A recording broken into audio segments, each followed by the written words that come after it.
माना जाता है कि मुस्लिम समाज के लोग अपने धर्म के प्रति बहुत ही अनुयायी होते हैं। धरती इस्लाम की जाए पैदाइश है।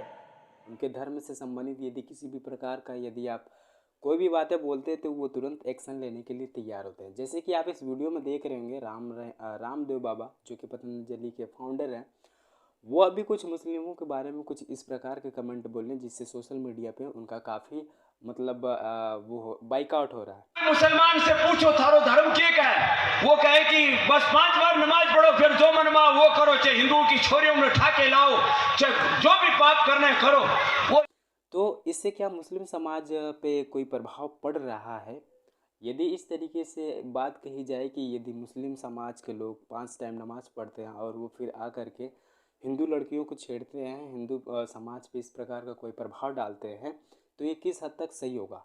एक अच्छे व्यक्ति और एक अच्छे समझदार व्यक्ति का ये कहना अनुचित होगा यहाँ पे कि हाँ, इसका प्रभाव पड़ता है। समाज पे पड़ने वाले प्रभाव के बारे में आपकी क्या राय है? आगे आप इस कमेंट बॉक्स में ड्रॉप कर दीजिएगा। लेकिन वीडियो में आगे बढ़ने से पहले मैं आपको बता दूं कि मुस्लिम समाज के लोग अपने महिलाओं के प्रति मतलब उनके समाज में जो महिलाएं होती हैं उनके प्रति वो काफ़ी स्ट्रिक्ट होते हैं। जैसे कि अफ़गानिस्तान तालिबान में महिलाओं के प्रति बिल्कुल स्ट्रिक्ट रखी जाती हैं महिलाएं, उनके प्रति उनकी स्वतंत्रता को भंग किया जाता है, ये तो सच बात है। लेकिन महिलाएं भी इस समाज में रहना पसंद करती हैं, मुस्लिम की महिलाएं। तो इंडियन महिलाओं में इस तरीके की अवेयरनेस क्यों नहीं आती है? ये महिलाएं अपनी स्वतंत्रता को लेकर के लड़ाइयाँ लड़ती हैं समाज में। इवन हिंदू धर्म की ही नहीं, ईसाई धर्म की भी महिलाएं और भी बहुत से धर्मों की महिलाएं ऐसी हैं जो कि अपने स्वतंत्रता के प्रति किसी भी प्रकार की जिम्मेदारियों को लेकर के सड़कों पर उतर जाती हैं। तो मुस्लिम धर्म की महिलाएं ऐसा क्यों नहीं करती हैं? इसी विषय को लेकर के रामदेव जो कि पतंजलि के फाउंडर हैं, उन्होंने इस तरीके का कमेंट दिया था जिसमें उनका बाइकआउट करके उन्हें सज़ा भी सुनाने तक की केस को आगे बढ़ा दिया गया है। मुसलमान से पूछो थारो धर्म के है, वो कहे कि बस 5 बार नमाज पढ़ो, फिर जो मनवा वो करो, चाहे हिंदुओं की छोरियों में उठा के लाओ, चाहे जो भी पाप करने करो। वो इस्लाम का मतलब नमाज समझते हैं। घने पाप करते हैं हमारे बहुत से मुस्लिम भाई, लेकिन नमाज जरूर पढ़े मेरे बेटा, क्योंकि उनको यही सिखाएगा बस नमाज पढ़ो, बाकी जो करना है करो। आतंकवादी बन गए घने, बाकी और जितने भी अपराधी घने बन गए, नमाज जरूर पढ़नी, बस इतना ही सिखाओ, नमाज पढ़ो, जो मनमाए वो करो। ऐसा हिंदू धर्म नहीं है। वो ईसाई क्या सिखाते हैं? बोले बस वो चर्च में जाओ, उठे चाहे दिन में भी मोमबत्ती जलानी हो जलाओ और ईसा मसीह के सामने खड़े हो जाओ, सारे पाप नष्ट। और उनका स्वर्ग का मतलब है तखने के ऊपर पैजामा पहनो, मूछ कटवा लो, टोपी पहन लो। ऐसा कोई कुरान कहता है या ऐसा इस्लाम कहता, मैं नहीं कह रहा हूँ, लेकिन ऐसा ही कर रहे लोग कि बस फिर तुम्हारी जन्नत में जगह पक्की। और जन्नत में क्या मिले? जन्नत में हुर्र मिले, उठे दारू पीने के बोले भाई ऐसी जन्नत तो जहन्नुम से भी बेकार है। लेकिन फिर भी लोग मूछ कटवा रहे, सिर पर टोपी रख रहे, और बस पागलपन है। इस्लाम महान, और सारी दुनिया को इस्लाम में तब्दील करना है, लोग इसी चक्कर में पड़े हुए। और ईसाइयों में बोले एक वो इधर क्रॉस का निशान पहन लो, फिर कुछ वेशभूषा सी बना रखी है, कुछ छोटे मोटे कुछ उन्होंने बना रखे, जैसे हमारे यहाँ श्लोक सूत्र मंत्र होते हैं, ऐसे उनके भी कुछ होंगे, आए थे पाए थे। मैं किसी के बारे में कोई आलोचना नहीं कर रहा हूँ, लेकिन लोग उसी चक्कर में पड़े हुए हैं। कोई कहता है पूरी दुनिया को इस्लाम में तब्दील करेंगे, कोई कहता है पूरी दुनिया को ईसाइयत में तब्दील करेंगे। मैं कहता हूँ करके करोगे कि वो तो बताओ।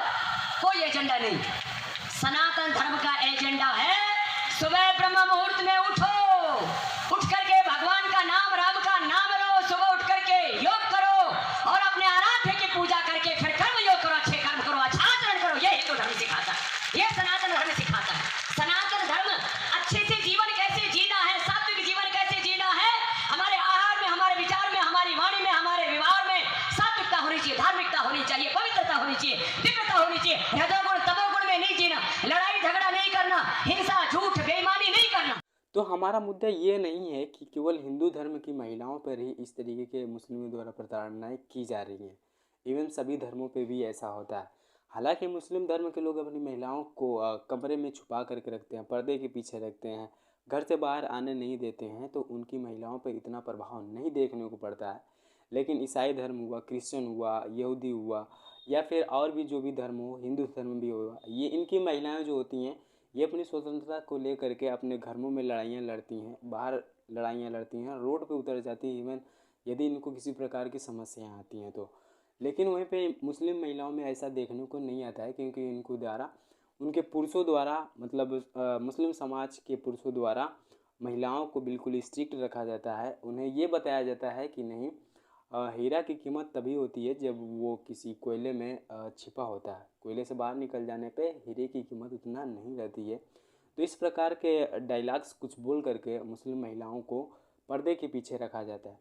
और पर्दे के पीछे रखना ये उचित है या अनुचित है, ये तो वही लोग समझेंगे। लेकिन रामदेव बाबा वो इस तरह की टिप्पणियाँ बोलते हैं यदि मुस्लिम पे कि 5 टाइम की नमाज़ पढ़ते हैं और फिर भी मुस्लिम महिलाओं पे इस तरह की प्रताड़नाएँ करते हैं, उनके समाज में ये लिखा हुआ है, उनके धर्म में ये लिखा हुआ है।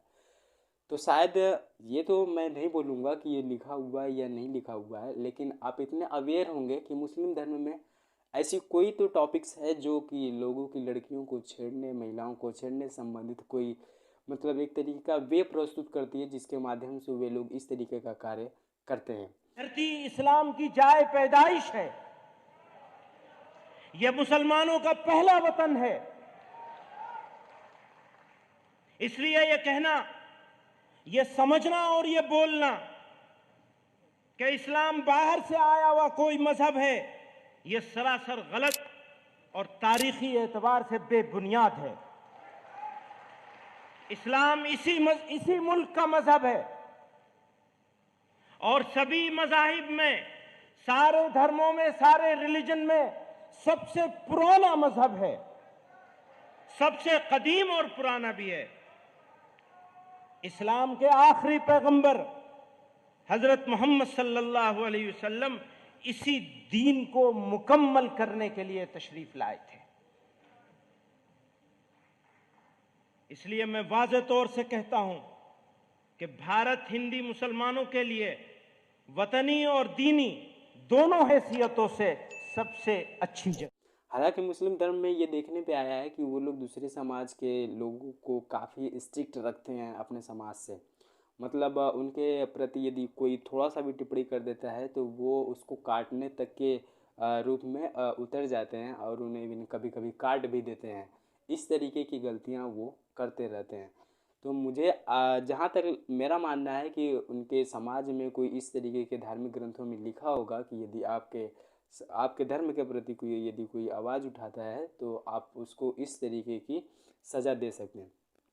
हालांकि हिंदू धर्म में इस प्रकार की कोई भी सज़ा देने का प्रावधान नहीं है और ना ही अदर समाज में होगा, जैसा कि मेरा मानना है। आप इस न्यूज़ को सुनेंगे और इस रामदेव जी की इस बात को सुनेंगे तो आपको आगे सारी जानकारी प्रस्तुत होगी।